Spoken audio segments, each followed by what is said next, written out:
Welcome to Italics, television for the Italian American experience. I'm your host, Anthony Tamburri. Our show first airs this month on September 11, the 17th anniversary of the most vicious terrorist attack against the United States in New York City, Washington, D.C., and Pennsylvania. It was a day of unprecedented shock and suffering when the United States was ultimately transformed. We dedicate this show to the 2,977 victims and their families.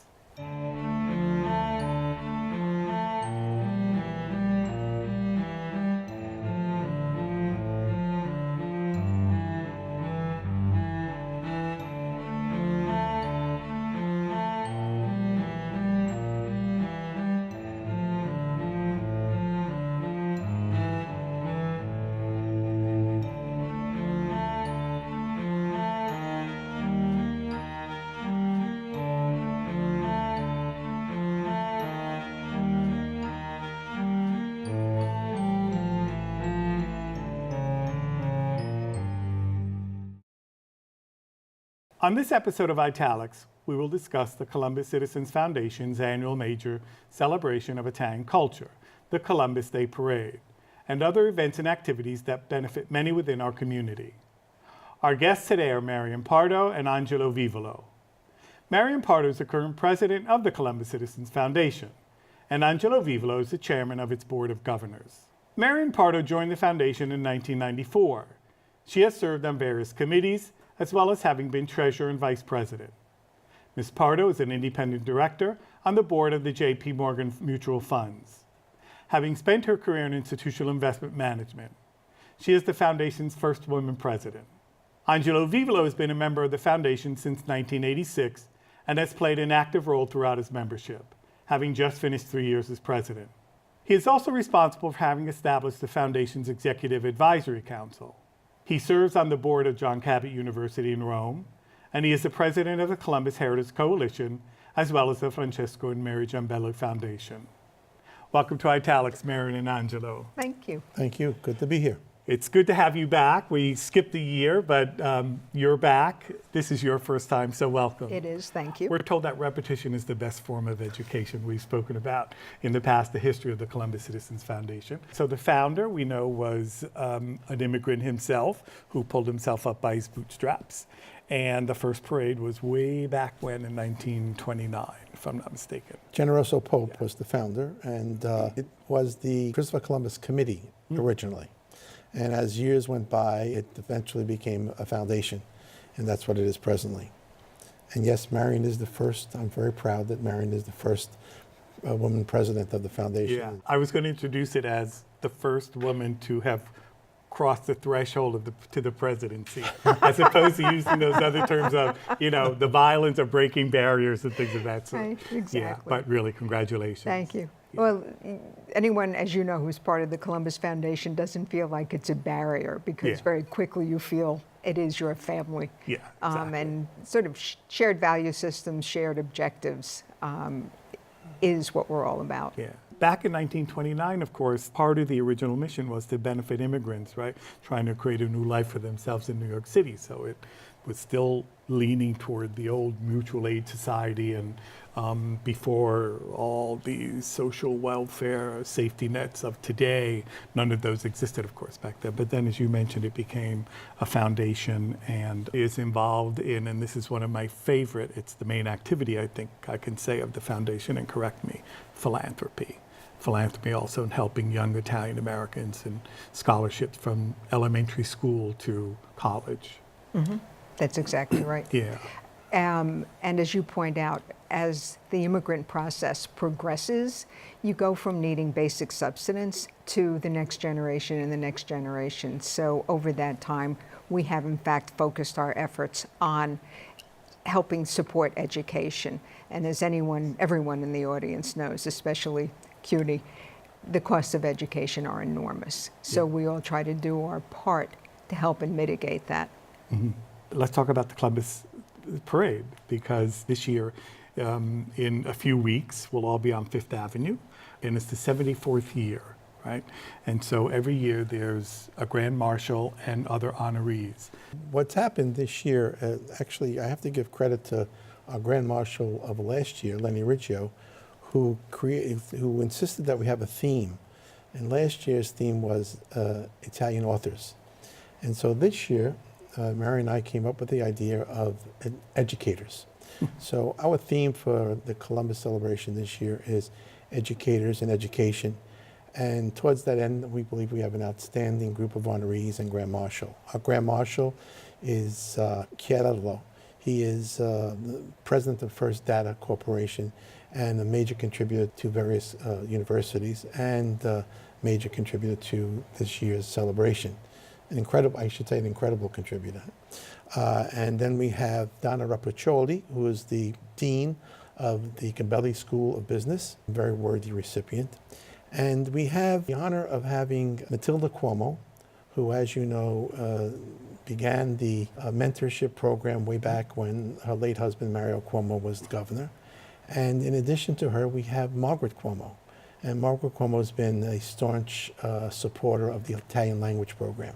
So we think that we have a great group of honorees and a wonderful, wonderful Grand Marshal, such a terrific guy, and so in Guy Chiarello. So we're all set for this year, and we're very excited about the Columbus Day Parade. I would just interject here that both Matilda and Margaret were fundamental in getting the advanced placement exam in Italian up and running back in early 2000, and also helping save it when there seemed to have been the threat of it disappearing. And I would also say these are new numbers, that we are almost at 3,000 students this year. This past spring we almost hit 3,000 students, which was a really good number for such a young exam. I understand that you need a minimum of 2,500 right to have the program, and now 3,000, that's incredible. That's a wonderful statistic. Yeah, good. And as you know, the foundation was proud to participate in that because we did dedicate some of our resources in the grand scheme of promoting both Italian language, Italian culture. In the grand scheme of coming up with a large donation, we should say. And if memory serves me, it was actually the Columbus Citizens Foundation was the first organization, I think, to come forward, if I'm not mistaken. And then others joined in, and we accomplished our goal. Right. I just want to say one other thing.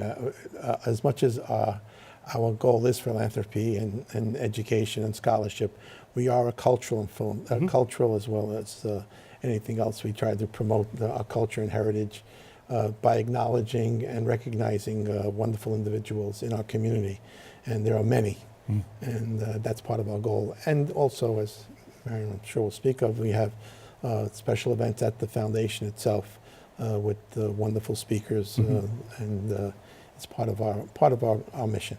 The mission, indeed, is not just philanthropy, but also the preservation and promotion of Italian culture. Absolutely. And it speaks to also the development of, I guess we could say, the Italian American community, or the Italian Americans in the history of Italian Americans in the United States. Yeah, and we also find it's the continuation of the culture for the members who were first generation or second generation, and a recapturing of the culture for the next generations. There's one thing I particularly feel about is that many of the generations lost their language because, for the sake of assimilation. It's one of the reasons that we feel strongly about that and try to keep the affiliations with Italy currently, Italy historically, and the Italian Americans that are here today. And there's always a connection with Italy. Am I correct, for the weekend, the weekend of the parade? Oh, absolutely. Right. We reach out, the Council General, of course, and the dignitaries in the Italian American community, and we reach out to seek Italians coming from Italy to participate in the parade. And we have many, and our parade has 35,000 people marching up Fifth Avenue. We have 120 participants, whether it be a float or people marching, and it's just a great spectacle. And a number of them are from Italy. Over the years we've covered, we've covered it. Every once in a while, these Italian groups would come in, and whether they're the part of the military, part of whatever. Absolutely. Absolutely. And we have, once again, we're on WABC, Channel 7, and we are from 12 until 3. And they're a great group to work with. We have a wonderful relationship with ABC, and they help to promote the parade. And this year we hope to be bigger and better. And your dynamic duo of announcers every year? Well, Our announcers are Joe Piscopo and, of course, Maria Bartiromo. Maria is also a board member of the foundation and a major contributor. She has done incredible work on behalf of the Italian American community in general, and especially for the Columbus Citizens Foundation. Yeah. So we're very, very appreciative and proud of her and all her accomplishments. Tell us more about the weekend, because it's not just the parade, but there are these events that precede the parade. Well, we have a kickoff event Yes. at the foundation on October 2nd, where we have the Grand Marshal and we have the governor, who is our honorary celebration chairman, and we have the honorees and the Grand Marshal, and that's where we make the public announcement, and that's Tuesday, October 2nd. And then on Saturday, of course, there's the gala, and we are having the gala at the New York Hilton. We always, as I'm sure you're aware, we always had it at the Waldorf Astoria, but that has been closed for several years.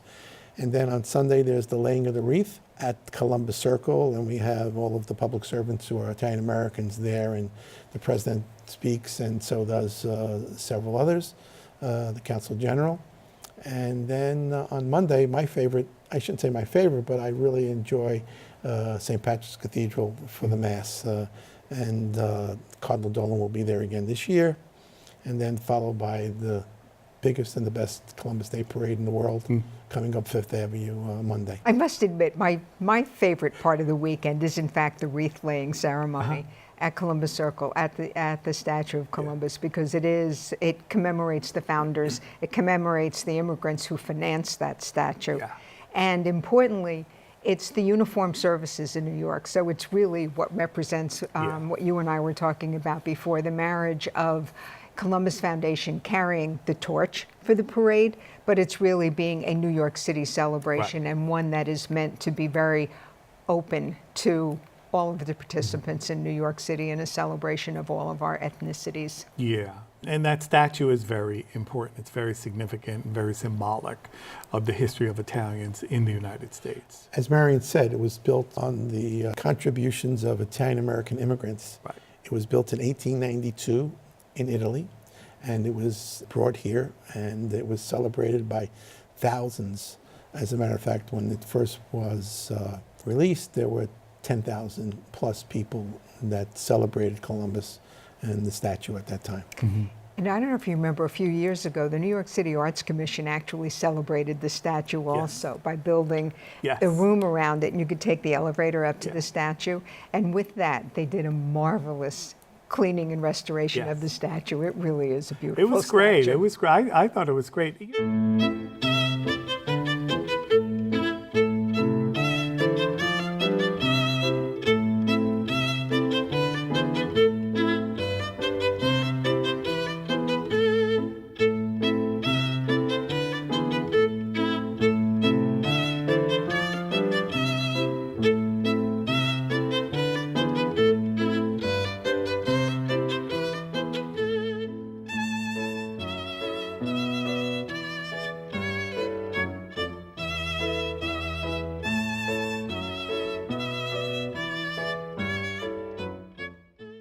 Yeah, there was some criticism, but understand. basically, it, as Ed Marian said, it was something that was more admired than not. Yeah. But I want to emphasize what Marian said, which is so important. We're an all-inclusive parade.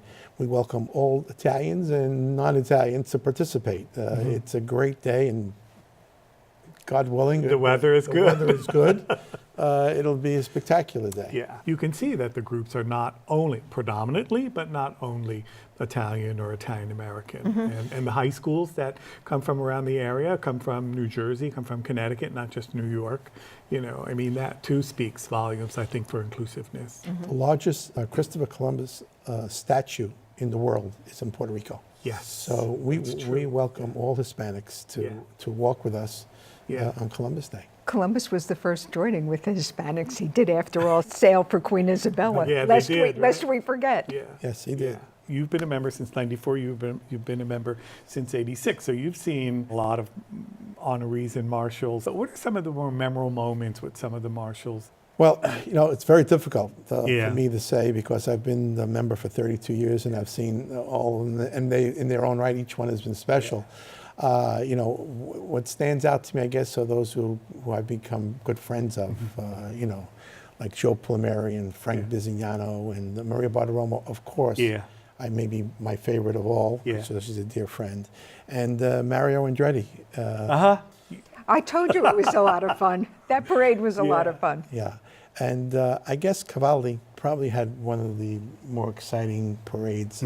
He's a great designer, and he had models coming up Fifth Avenue. Yeah. And, it was a real spectacle on motorcycles, on Vespas, as a matter of fact. Yeah. So, and we always have a tremendous display of incredible craftsmanship for the Italian automobile makers. Yeah, and I think two things from me. One is the public servants. They're clearly the most awe-inspiring.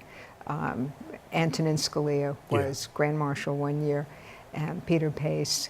Angelo can tell you better than I. Also, in 9/11, ours was the first major event in New York City after that tragedy. I wasn't in New York at that time, but I remember there was a lot of good press about that. Charles Galgano was our president at that time. And what we did with the money that we made from our celebration, which was over $1 million, we donated to the Millennial School in downtown in the shadow of 9/11. So we were asked to do the parade. We were, in limbo. We weren't thinking of not doing it, but we were asked to do the parade, and we did it somberly, but we did it. And the money that we raised, we donated to the Millennium School, and we're very proud of that. And I was going to ask if there was ever a time when the parade, didn't take place. I was thinking, because I knew this had happened, I was thinking like maybe during World War II or something like that. But it's been steady, right? Always. There's never been an interruption. The only thing that happened one year, and I don't remember which year it was, but Dan Marino was our Grand Marshal, the great football player. The football player, yeah. And we couldn't come up Fifth Avenue directly because it was a Jewish holiday, and we were going to go in front of a synagogue. So we made a left turn on 59th Street. And the parade was great, and it went off very well. But that's the only change that I can remember in terms of my tenure as a member of the foundation. Let's get back to the scholarships. It's elementary, high school, and also college, right? One additional scholarship that we give is we have a study abroad program at John Cabot University. Our friend Frank Guarini, who was very generous, established that scholarship, and it's a wonderful, wonderful university. I'm very honored to be on the board. But no, it's pretty equal in, I would say high school probably has more scholarships than the other two, but we do give a grant more than a scholarship to the elementary schools. Because, as your audience should know, the students are academically qualified and need-based. Right. And we do, it's all volunteers. All of the members of the foundation volunteer on these various committees, and they do an extensive review process to make sure that the most worthy receive scholarships. And from what I understand, for the college students especially, every year there's an evaluation, there's a check. We have a very active scholarship program. Well, I think you also need to remember that, which is somewhat unique. Our grants are for 4 years, so that you get it freshman, sophomore, junior, senior year. Because I've lately, in talking to other people that are involved in scholarships, there's so many instances where students get to their last year and they just don't have money to finish. Right. I was talking to a friend of mine who's working on a foundation, and they're going to do things that focus specifically on that last year. It's someone who's involved in the arts, but his experience was he needed that money, and so at any rate, ours go for the 4 years. So the check is the normal sort of, did you really show up for school? Right? No truant notices. Did you show up? Are you keeping your grades up? But the important part is the awards for 4 years. And they have to submit their grades. They submit their grades annually, and we review them. And over the years, we've very few who have not, have been up to par. And those who haven't been, we have influenced them to become up to par, and we've had a good experience. We have over 750 students receiving funding from us for their schools. On an annual basis. On an annual basis, to the tune of $2.3 to $2.5 million a year. That's why the Columbus Celebration is so important. It's our #1 fundraiser for the year. And Yeah. we make such a enormous effort to be successful Yeah. because we're not going to tell a student, well, we don't have the money this year. Yeah. That's And never going to happen. And that's what I want people to know first and foremost, because as you said, college has gotten exceedingly expensive, and people are coming out with six-figure loans for the bachelor's degree, let alone some, let alone law school or medical school or whatever, right? Exactly. And it's just unconscionable for those of us who went to college where it costs very little. Colleges has gotten out of reach for so many people. So people know that the Columbus Day celebration, the Columbus weekend, is not just a big party, Right, but that, exactly. Absolutely. that everything Thank you. goes, that all those Absolutely. all those funds go to a really worthwhile cause. Thank you for saying that, because that's really our mission, and that's what we do with those funds. Yeah. And without the celebration, raising these funds, and the generous people that we have who donate, we wouldn't be able to do what we do. And I believe that we give the most scholarships and the most money for any Italian American organization. Yeah, I think and we're so. very proud of that. One of the things that you have is, of course, the youth auxiliary, the young adult auxiliary organization. Correct. Right. And then there's also membership status There's- for people under 35. Correct. Good. Correct. In terms of the young adults, which you mentioned first, we changed the policy in terms of how to become a member. And at one time, it had to be a scholarship recipient or the son and daughter of a member. Now, an Italian-American young adult can become a member if they're sponsored by a member in good standing and of the auxiliary and a member of the foundation. So we've opened it up, and that's been a real plus. And the other thing that you mentioned was junior membership. We feel that the legacy of our culture and heritage should go on. As Marian said earlier, that it's people have forgotten the language or have not studied the language and have not paid attention to their culture. And we feel by having this special category of junior membership, we're able to bring some younger people. And we have about, I'm not sure, I think it's about 25 young adults who are now members of the foundation. And they have all of the resources of the foundation. And I would posit that all you need to do is look at the numbers of ancestry kits that are sold. People want to be in touch with their histories. They don't want to be little flotsam out there without any connection. Yeah. And I think addressing the younger people is the realistic demographic of where we are. And if you want to preserve all of the good work that the people who have come before us have done, we need to address that. So we take a lot of effort to make things interesting and attractive and have some fun. One thing I told you we did recently was promoted the consulate's Italy run, their first Italy run in June. So we got the young people to sign up for that, and they had a lot of fun. We had a lot of fun watching them, but it's that kind of thing that we like doing. Yeah. You had mentioned briefly some cultural activities within lectures, et cetera, but you also have Italian classes. And we do. Yeah. When you speak the language, you really do understand Yeah. the culture in a very different way. The classes are open to anyone or just members? Anyone. We make our facility available Right. for the Right. classes, and Yeah. anyone can sign up. It's on our website. I missed it last year because I was in Italy. I missed the parade. But, It was very soggy. Unfortunately. did it rain really? The entire day. I have never Oh, been so really? soggy Oh, my in my God. entire life. Well, like you mentioned at the beginning about a theme, and that was wonderful. We had 117 authors. Oh, yeah, that was great. What I learned, and forgive me for my ignorance, is that there were so many great authors that did not use their Italian names. No, exactly. And it was amazing for me to find that out, to be honest with you. I probably should have known that, Yeah. but it was really something else. I want to thank the two of you for joining us. Bravo. Thank you. Thank you. Thanks for watching this episode of Italics. I'm Anthony Tamburri. Arrivederci alla prossima puntata.